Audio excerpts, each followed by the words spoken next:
Muy bien, y a las 8:52 está en línea para conversar con nosotros. Siempre disfruto cuando puedo conversar con él, el abogado constitucionalista, profesor titular y director de la carrera de posgrado de Derecho Constitucional de la UBA, que es el doctor Daniel Sapsay. Doctor, buen día, ¿cómo está usted?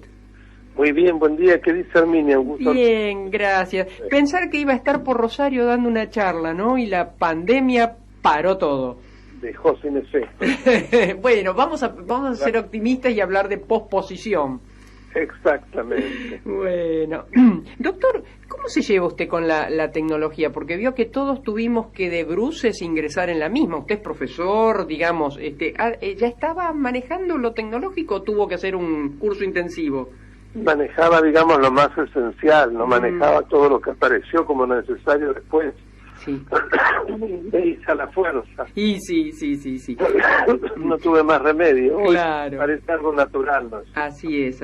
Bueno, eso tal vez un efecto más positivo de esto que viene siendo complicadísimo, ¿no? En todo sentido.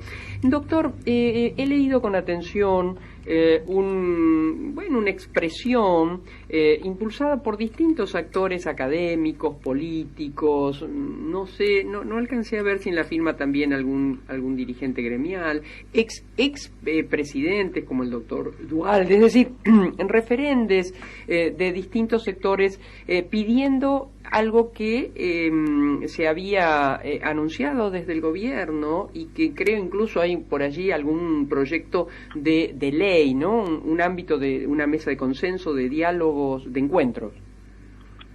Exactamente. Mire, yo creo que esto es esencial, tener este espacio, que sería como una reedición del diálogo argentino del 2001, usted recordará. Sí, claro. Que fue tan efectivo, a pesar de que no todo de lo que se aconsejó se puso en marcha, solo un poco. Pero el espacio en sí mismo fue muy importante porque quitó las aguas y permitió al menos acordarse otras cosas fundamentales en una hoja de ruta. Hoy eso no solo no lo tenemos, sino que lo que uno ve es una reaparición tremendamente acentuada de la famosa grieta. Y es lo que precisamente, y eso me llevó a la firma, además quienes me lo propusieron, con quienes comparto muchísimas ideas y de una conversación con ellos, era la posibilidad de reeditar precisamente aquella experiencia que fue positiva. Claro. ¿Han tenido alguna respuesta al respecto?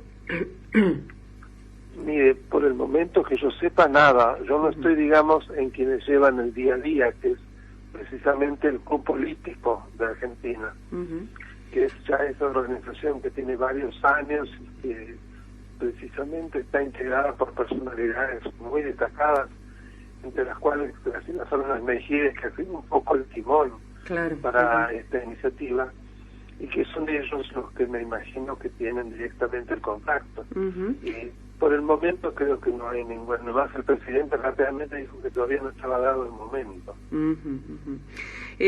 Uno se esperanzó mucho cuando vio el accionar especialmente en el AMBA, ¿no? Donde usted también pertenece, con Rodríguez Larreta, es decir, con Kicillof como mirada más de otra punta, digamos, que Rodríguez Larreta y que el propio presidente. Ahora, es imprescindible que con la forma que se quiera haya en nuestro país políticas de Estado. Recién conversaba con un amigo, embajador chileno en tantos organismos internacionales, que nos daba un pantallazo de esta Latinoamérica que vamos a recibir por lo menos 40 millones de desempleados, productos de esto, y la pérdida de esta década, ¿no? La pérdida medida en economía de esta década, en situación humana no tiene medida. Sin lugar a dudas, realmente es algo muy, muy angustiante. Y yo ayer, en una nota editorial que escribió el Sergio Supo de La Nación, me quedó una frase final, en el cual está precisamente de hacer votos porque existe ese diálogo, porque se termine con ese discurso dual que se ve desde el oficialismo. Él decía, de describir la situación trágica, ¿no?, miseria, lo que vamos a encontrar, decía, hay que ser demasiado miserable para no ver tanta pobreza.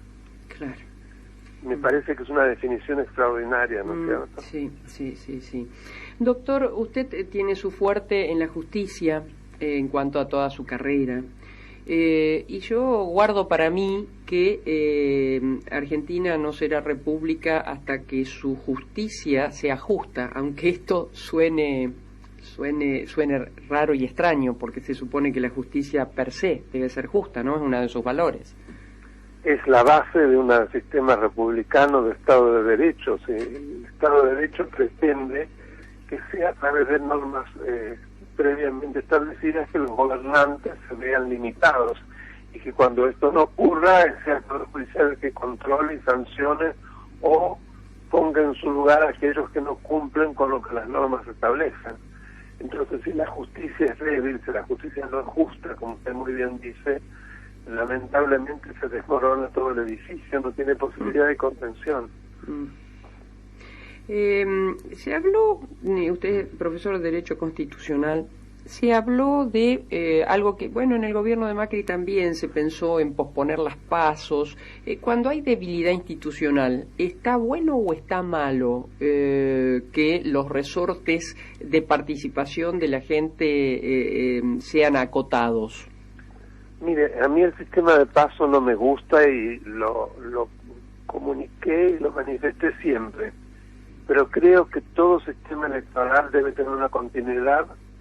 El votante tiene el derecho a que sea previsible el sistema por el cual va a votar, porque según cuál sea ese sistema se puede modificar totalmente el sentido del voto. Entonces, me parece que ahora sería un grave error dejar sin efecto las PASO. Claro. Porque además sería leído únicamente como que sí se hace porque el oficialismo busca una ventaja a través de un cambio abrupto de su sistema electoral. Es decir que, bueno, a pesar de que sí, yo lo he leído, sé su opinión, pero no sería para este momento.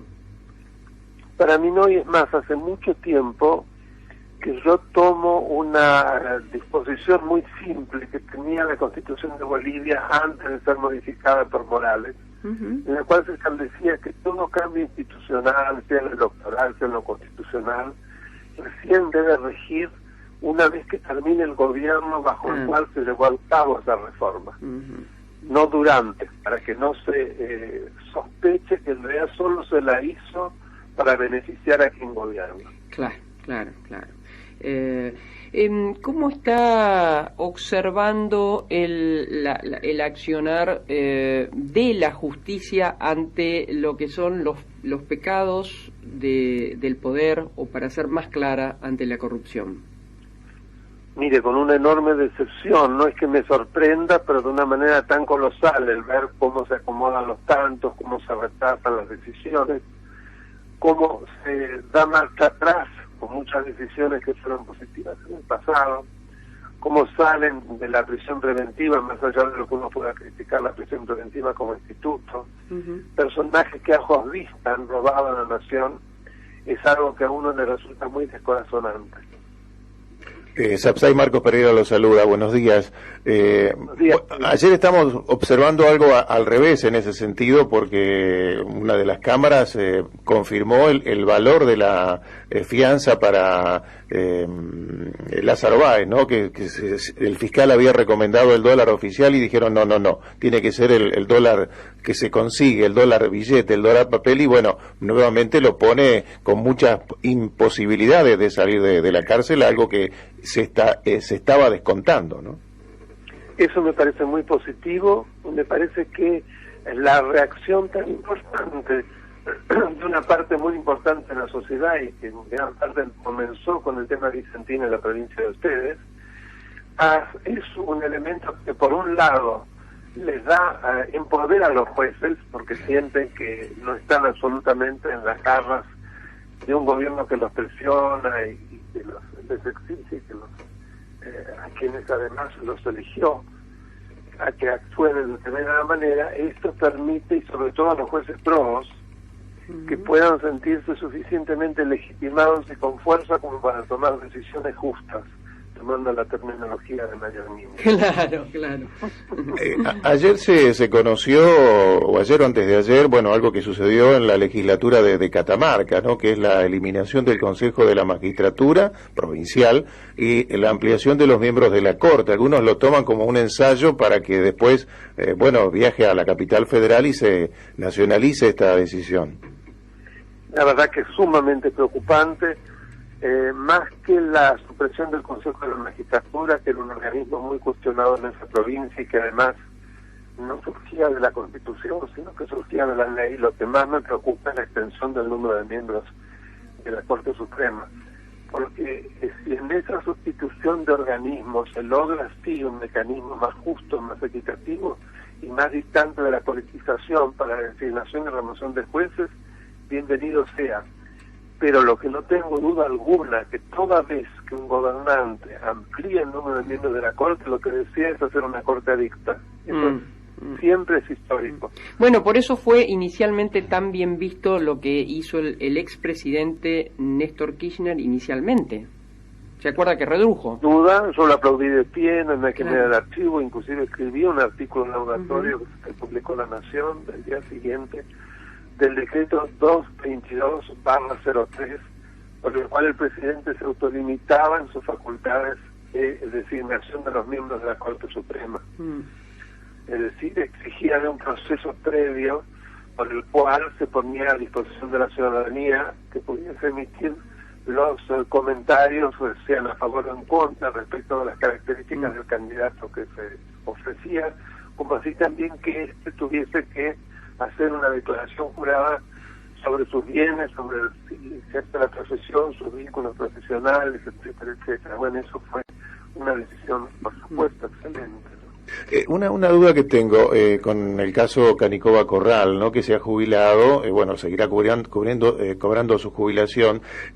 Las causas que él tiene en este momento, ¿siguen o se extinguen con su jubilación? No, de ninguna manera no se extinguen. Las cláusulas van a ser tomadas por quien los reemplace, que por el momento va a ser algún juez subrogante, porque ya de por sí en Comodoro Pi se han producido varias vacantes. Claro. Yo no estoy hablando de las causas que él tiene, sino las, digamos, que está juzgando, sino sus causas, porque él tiene causas pendientes. No, son dos cosas diferentes. No, de ninguna manera. La renuncia no extingue las causas que pueda tener un juez en su contra. De ninguna manera. El problema es que lo que observamos, pongo como ejemplo el caso de Arvide, que es muy similar, se le acepta la denuncia, un juez corrupto abiertamente. Sin embargo, después no hay reacción ni del Ministerio Público ni de los jueces para investigarlo y perseguirlo y que tenga que responder por sus delitos. Eso no ocurre en la Argentina. Es como que la separación alcanza, y la separación es producto de una renuncia, va a cobrar una jugosísima jubilación y va a quedar en posesión de bienes multimillonarios, porque él se ha convertido en un millonario. Lo exhibe además, porque tiene la misma obscenidad que el Arvide, ¿puedes recordar? Sí, con el anillo, entre tantas otras cosas. Doctor, la última pregunta de mi parte. ¿Cómo ve usted al presidente? ¿Es un equilibrista entre la coalición gobernante? ¿Es moderado? ¿No? No sé. Mire, es el producto de una decisión única en la historia del derecho electoral del mundo, que es quien se pone en una fórmula en el segundo lugar como vicepresidente, a su vez decide quién va a ser el presidente. Eso para mí originó, yo lo dije ya hace bastante, se ha tomado por varios, un régimen vicepresidencial, que no es el régimen previsto en la Constitución, porque en la Constitución lo que se prevé es un presidencialismo. En el presidencialismo el único ocupante del Ejecutivo es el presidente, y de ninguna manera comparte el poder con el vicepresidente, que se convierte en una figura bastante decorativa. Presidir el Senado, eso sí, estar pendiente porque frente a una cefalía permanente o transitoria debe sustituir al presidente y convertirse en presidente. En cambio, lo que vemos es algo deformado, es decir, un vicepresidente que a mi modo de ver es quien realmente ejerce el poder. Es más, pareciera el presidente por momentos como asustado. Esta última actuación en la cual él llama a Víctor Hugo Morales y Cintia Fernández para que le tomen una suerte de examen y explicarle por qué tomó la decisión sobre Venezuela y los alcances de la misma, de resultas de la cual él se desdice de lo que acababa de hacerle decir al gobernador Gutiérrez en sede internacional, es algo realmente patético. Como también me parece patético el cambio de opinión respecto al memorándum con Irán. Ese memorándum que fue declarado inconstitucional y que en su momento llevó a que el presidente escribiera un artículo en La Nación tremendamente severo, donde entre otras cosas decía que el memorándum por sí solo es una prueba del encubrimiento en que incurrió Cristina respecto del atentado a la AMIA. Ahora resulta que lo modificó y dice no, que fue un intento de buscar una solución. ¿En qué día estamos hablando de esto, no?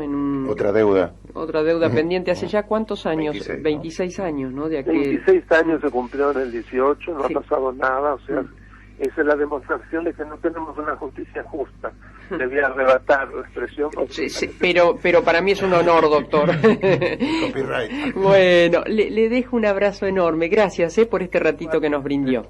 Un gran cariño y un abrazo para los dos. Gracias. Gracias. Hemos conversado con el doctor Daniel Sapsay, abogado constitucionalista, doctor y profesor y director de la carrera posgrado de Derecho Constitucional en la UBA.